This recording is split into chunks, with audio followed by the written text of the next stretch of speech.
Welcome back. I'm Ruth Ann, and this is For Those Who Care, a podcast dedicated to caregiving. Today is part 2 of my series with Jenna. We're continuing the conversation about supporting someone through grief.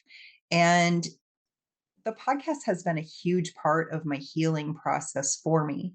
And I'm just curious, what has it been like for you supporting me through my grief in such a public way? I've mentioned this before. I'm an observer.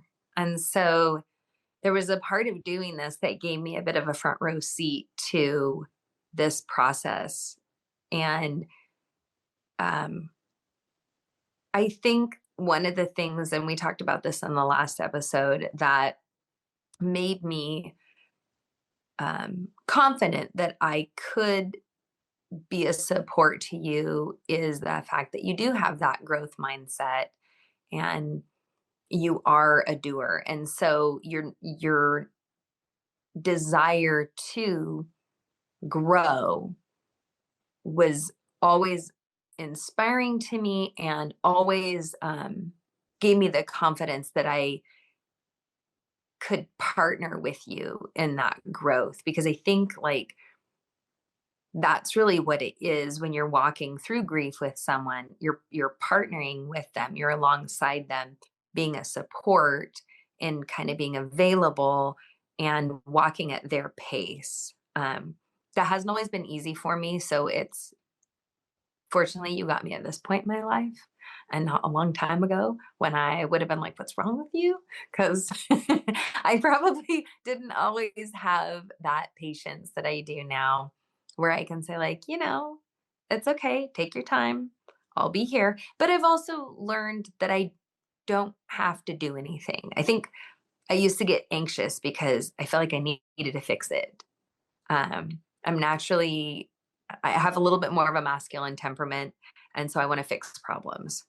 I'm not interested in like necessarily beating them to death. And um, I don't love like the drama that sometimes will surround problems. It's like, let's fix it. What's the solution?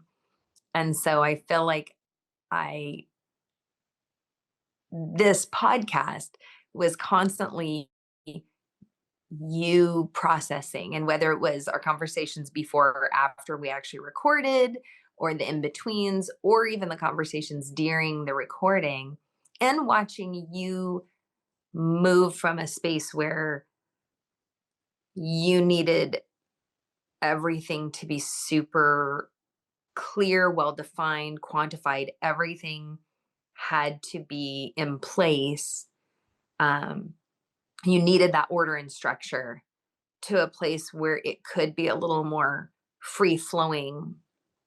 Like that was really cool, but I could see that progression. Now if you had just stayed in that space, I don't know that I would have been able to continue, because it would have felt like it was stagnating. And you expressed multiple times a desire to move past that place into kind of more flexibility. And that was amazing, and it taught me how to be patient through that. It taught me how to be well defined and organized and have more structure, which is really hard for me. But I think that was the cool part, is like, I think you got the better version of me, or the more capable version of me, so I could be patient, knowing I don't have to fix this right now. I don't need to give her a lot of ideas for how she can move past this, because this is part of the journey. And she's going to move past it when her brain is ready to, kind of assimilate new information, or to unlock a new part that is now healed and ready to be functional again. Because I think that's part of it, is this like, do you feel like your brain had like, I don't know, scaffolding around it like a construction site? And it's like, oh, this is closed for construction, and it's repairing itself, and it's like slowly that scaffolding would come off, and now it's accessible.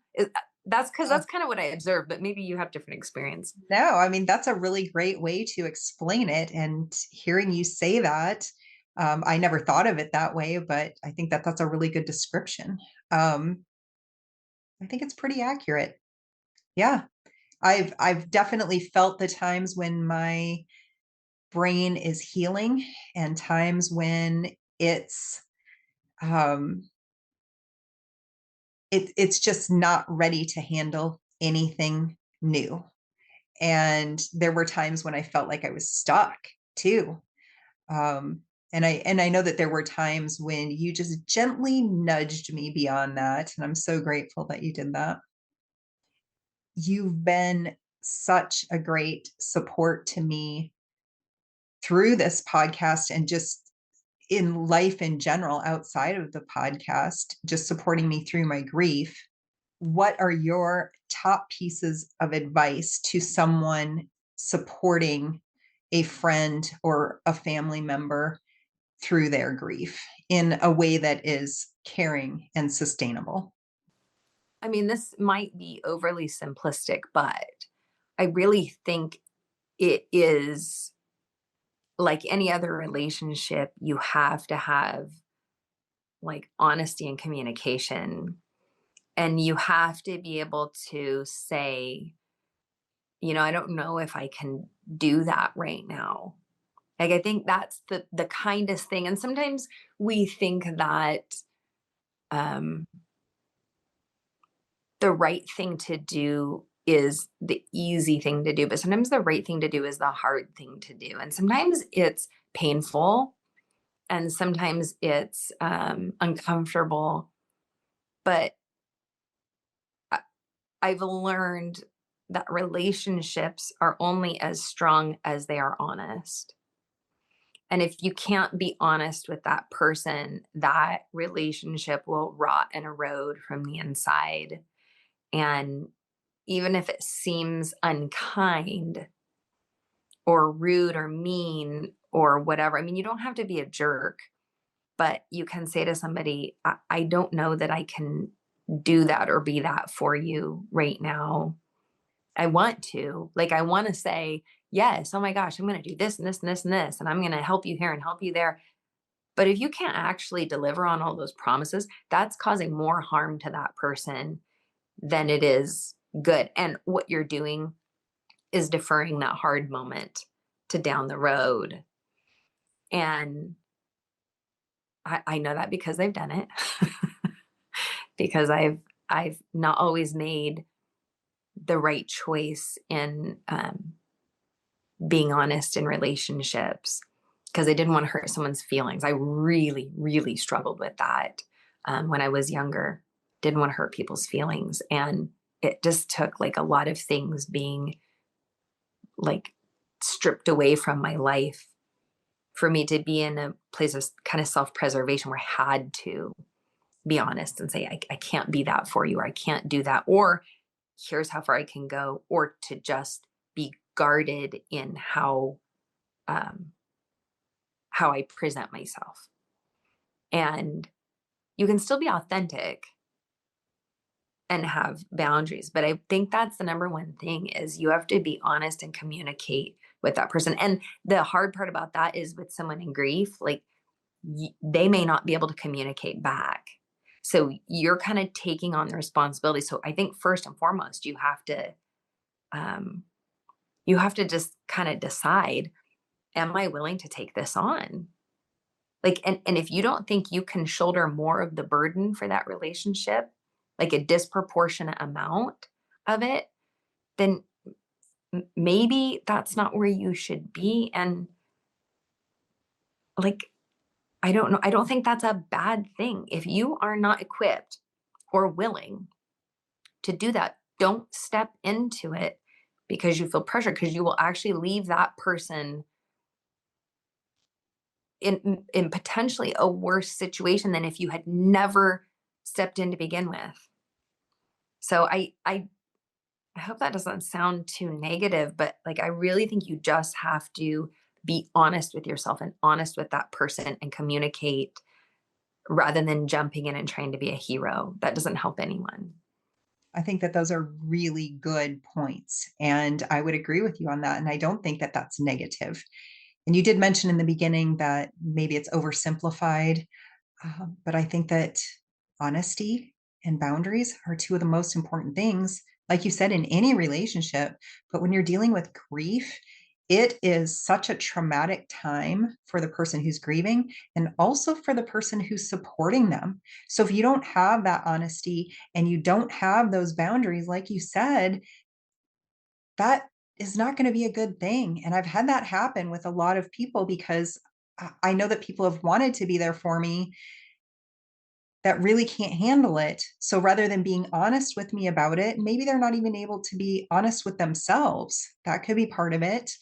Um, but down the road, it's not helpful when there's the illusion that they're being there for me and they're really not supporting me in any way. And it's been very traumatic for everyone involved because I've had to make some decisions to stop talking to people because that's what was happening, and it was harming me. It was not helping me. I think, and like I said, that's true with any relationship.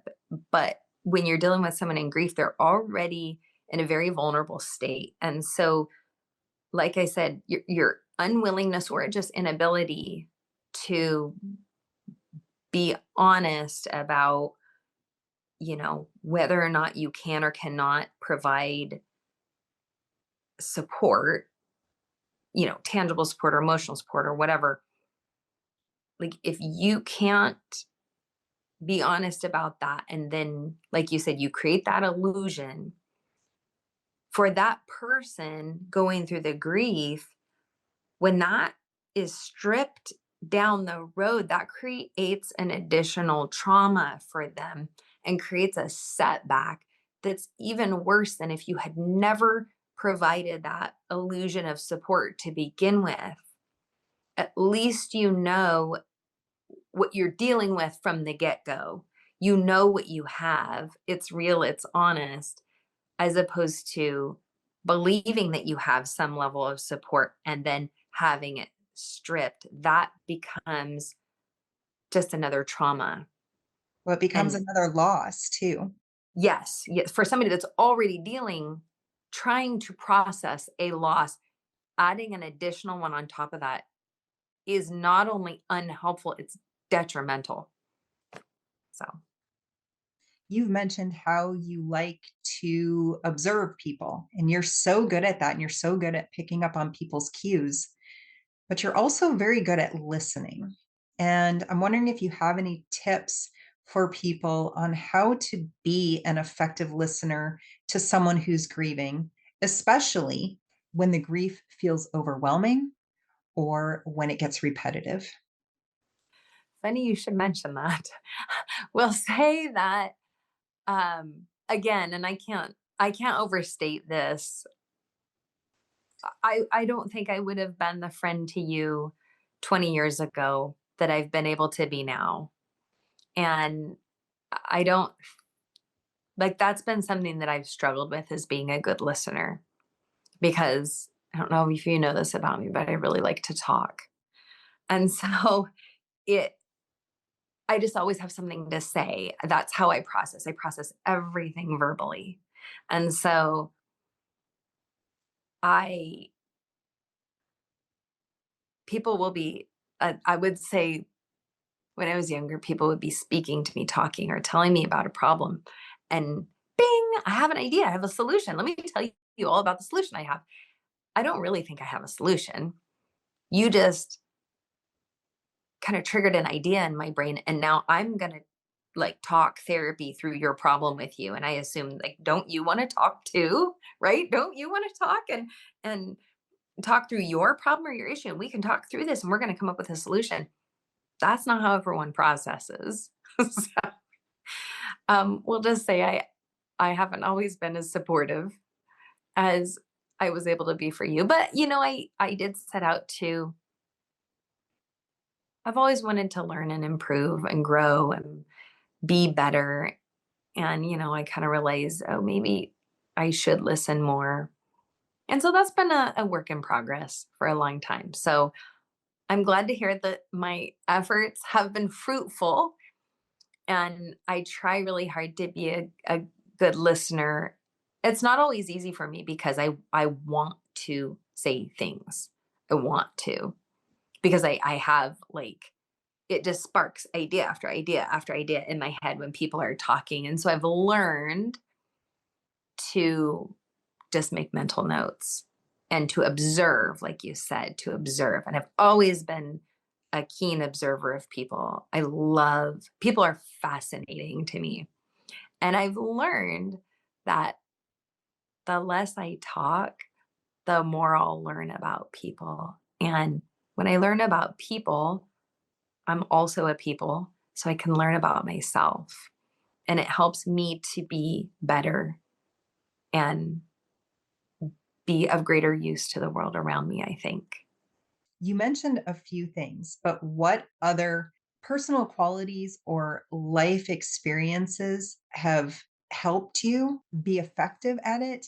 And what advice do you have to help others cultivate it in themselves? I honestly really just think that the the older I've gotten, and I still consider myself young because I still feel like I have a whole life ahead of me.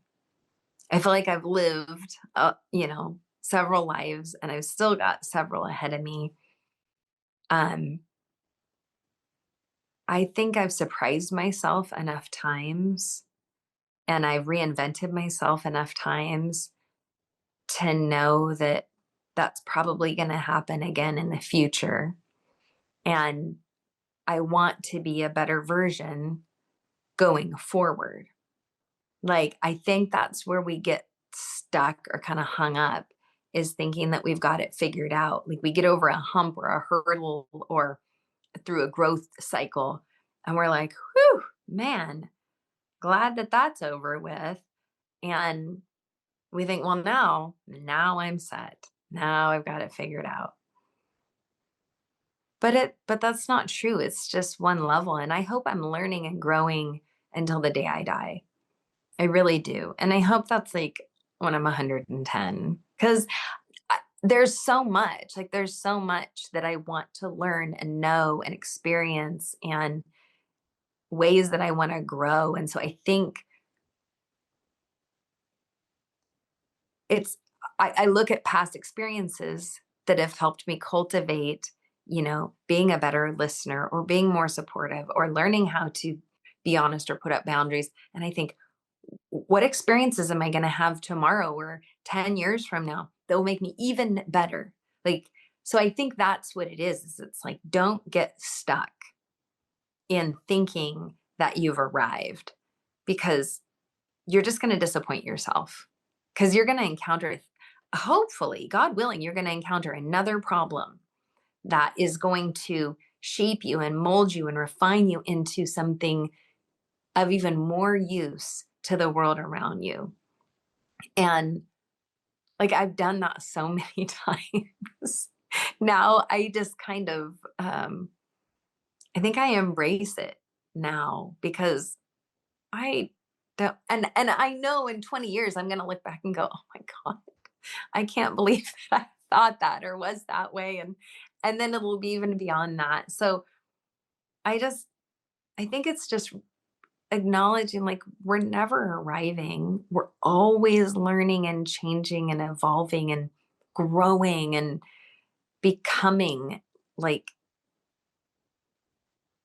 I don't know. It's just crazy to me. I just think of all the potential that exists in the universe. And I'm fortunate enough to have been born with a temperament that makes me more, kind of positive and exciting. And, I don't,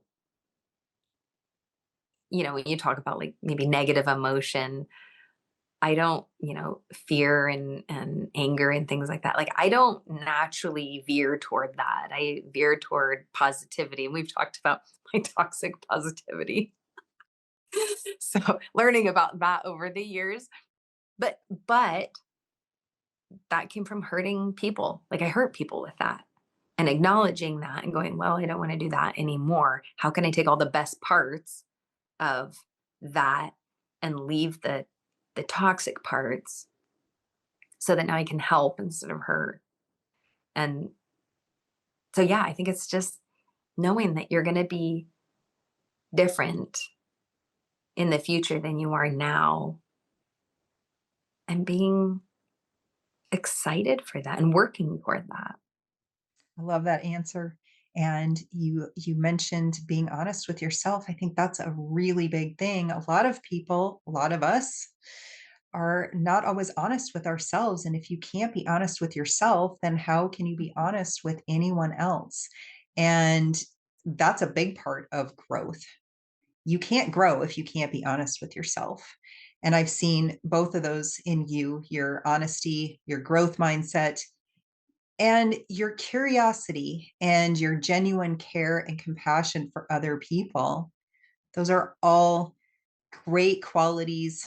And every bit of that, from what I've seen, is what has helped you be such a great support, not just to me. Um, on the flip side, do you have any advice for people who are grieving on how to communicate well? And that's a tough one because you've talked a little bit about um, my not even knowing that I wasn't okay at the moment when I said, "Oh, I'm good."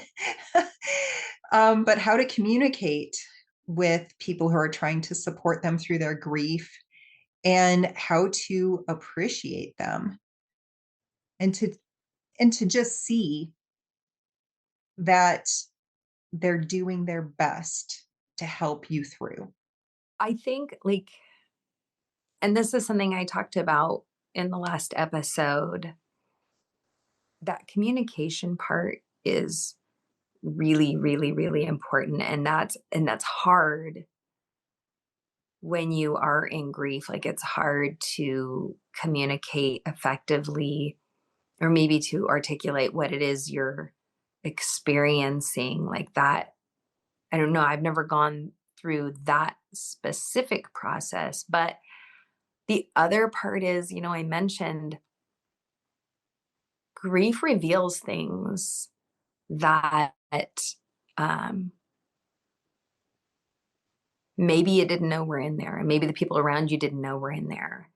And I don't know, this would be, I mean, I don't want to answer a question with a question, but I know the things that I've been through, and I have been through loss. It wasn't a loss of another human, but loss of, relationships, or kind of states of being, things like that. Um, I think when you're going through that loss and you feel overwhelmed by that loss, the last thing you want to do is address some negativity at the bottom of that. And I watched, again, I observe, and I've watched people get torn in half, and in that is revealed some pretty nasty stuff. And because they're already hurting, all they want to do is cover that back up, and that causes them to lash out at the people around them. It causes them to be defensive. And I have seen people use their grief as a crutch and to never heal. And I think you have to first be honest with yourself and say, do I want to heal?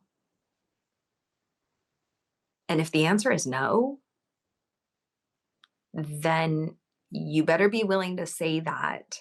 Like, I think, and I know I'm saying this not assuming that it's easy to just make those statements. Like, I can appreciate that that's a really tough place to be. But if we're going to talk about what things might be helpful, is if there is a moment where you realize, I don't really want to heal right now. I'm so angry. I don't want to heal. I'm going to hold on to this anger a little longer.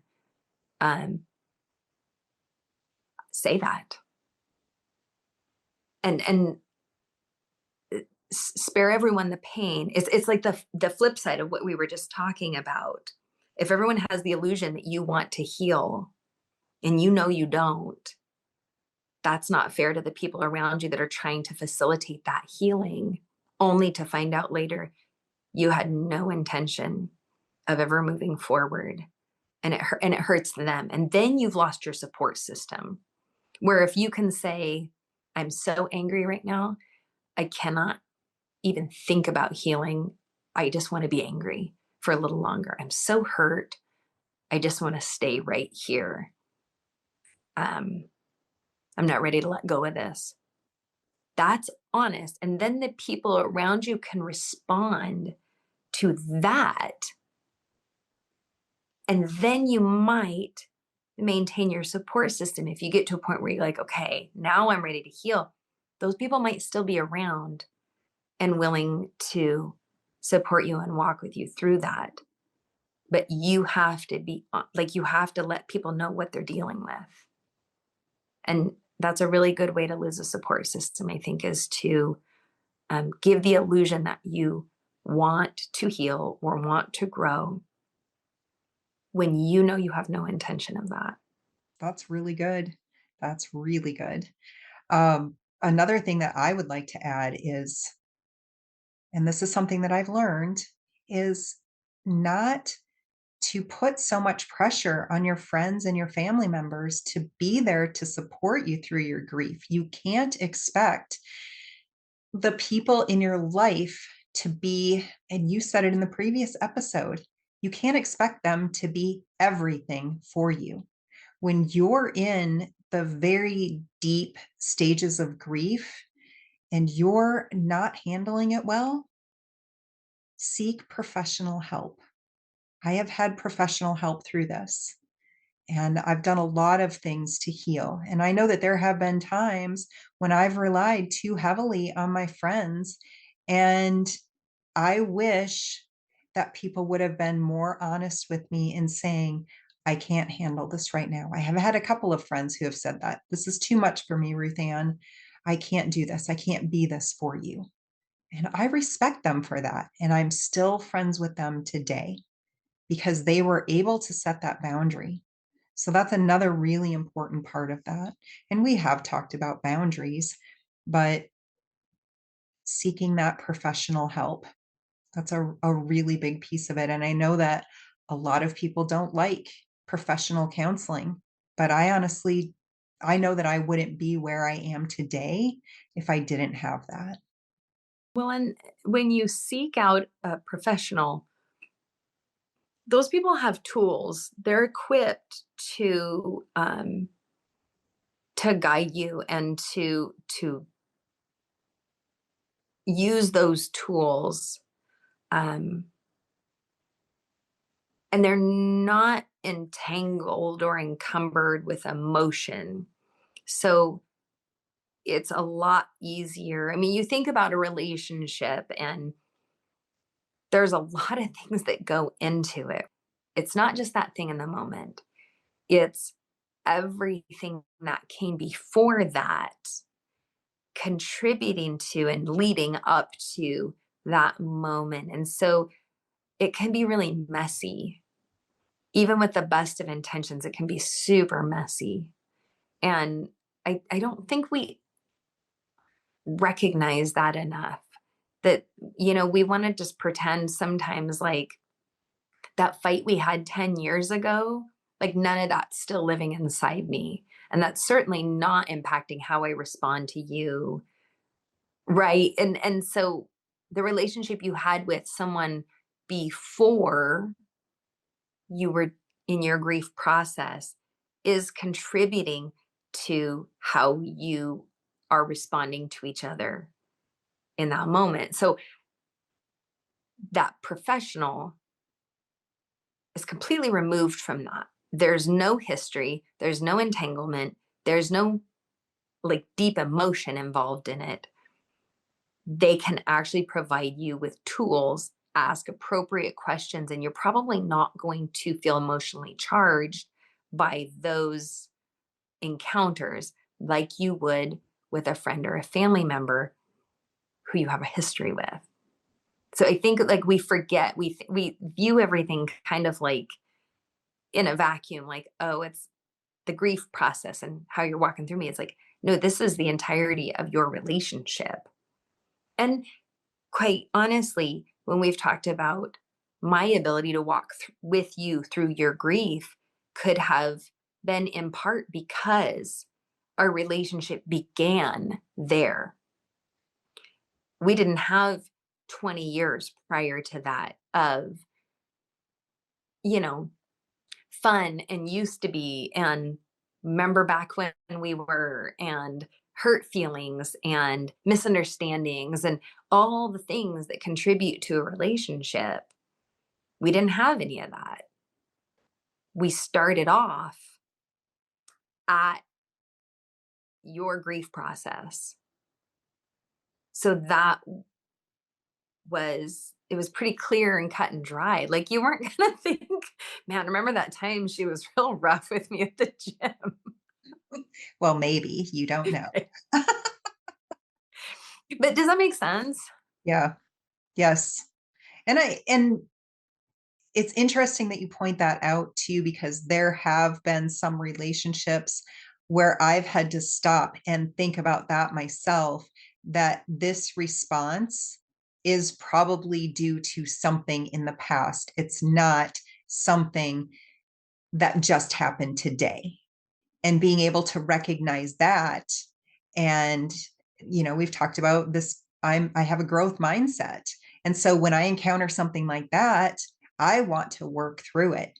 And that's really hard to do when you're grieving, because I'm already processing so much. I don't want to deal with that on top of everything else. I'm just trying to get through grief right now, and I can't deal with this, especially if I'm the only one that is recognizing what's going on. Um, Can I say something about that? So that I think brings up one other point, and this is something that I think it it just really is worth mentioning, that keeping your relationships healthy and keeping yourself healthy has more value than just the present moment, because you do not know what your future holds. And you do not know what tragedy or events might transpire in your future. And I think about this in a physiological sense. Like, I do a lot of things to try and keep my body very healthy from the inside out.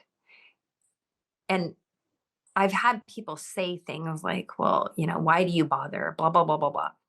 But if something happens, some tragedy befalls me in the future, I feel like I have a better chance of recovering from that if my body's healthy going into it than if my body was a mess and then something happens to me. I don't have as much reserve, right? I don't have as much reserve.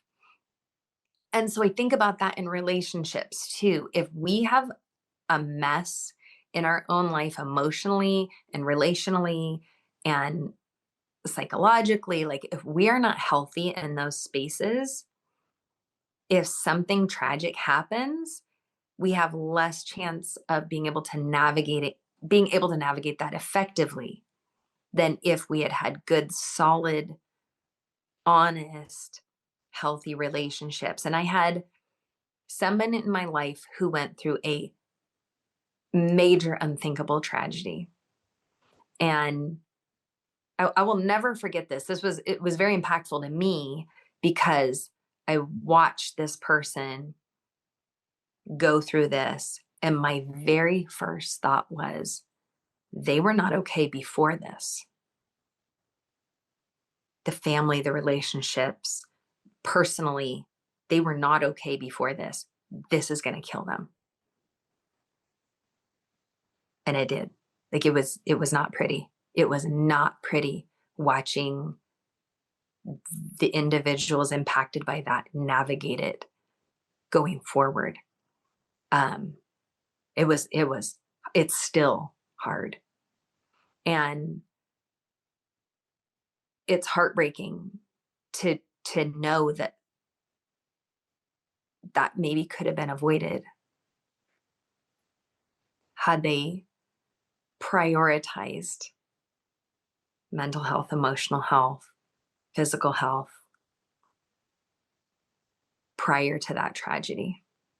Because we are all like just one instant away from something completely life changing. And if we aren't seeking growth mindset, like you said, to be a better version of ourselves every single day, to strengthen and nurture our relationships every single day, if we're not doing that, we may not have a chance when something bad happens. Anyway, I not to get too crazy into it, but I just think that's really important to remember for somebody who doesn't have a tragedy impacting their life right now.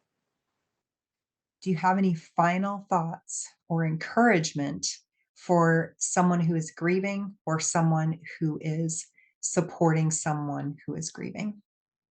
I would say that you can never be too patient with yourself or with the people around you.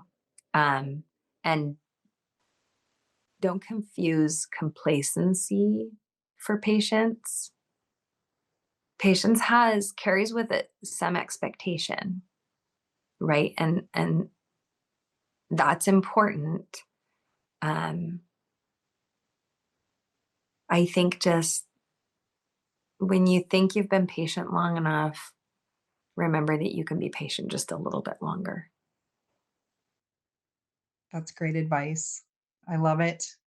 Well, thank you so much for walking through grief with me and for doing such an incredible job of just supporting me through it and being honest with me. And thank you for being so willing to share your side of this and how you supported me through it, and just knowing yourself, knowing your limitations. Well, it didn't come without some trial and error. So I'm glad that you were on the back end of this. No, thank you for allowing me to be a part of your life, and thank you for being patient with me because I know I didn't always get it right. And thank you for allowing me to um, just to be an observer and a bystander and a cheerleader for you on your journey. So it's been a huge part of my own personal growth, and it has been an absolute honor and a joy to, even in the hardest moments, to watch you navigate something that I can't even begin to wrap my brain around. So you're one of my heroes. So yeah, thank you. Thank you so much for joining me, and I will see you next time. All right, I'll see you. Bye.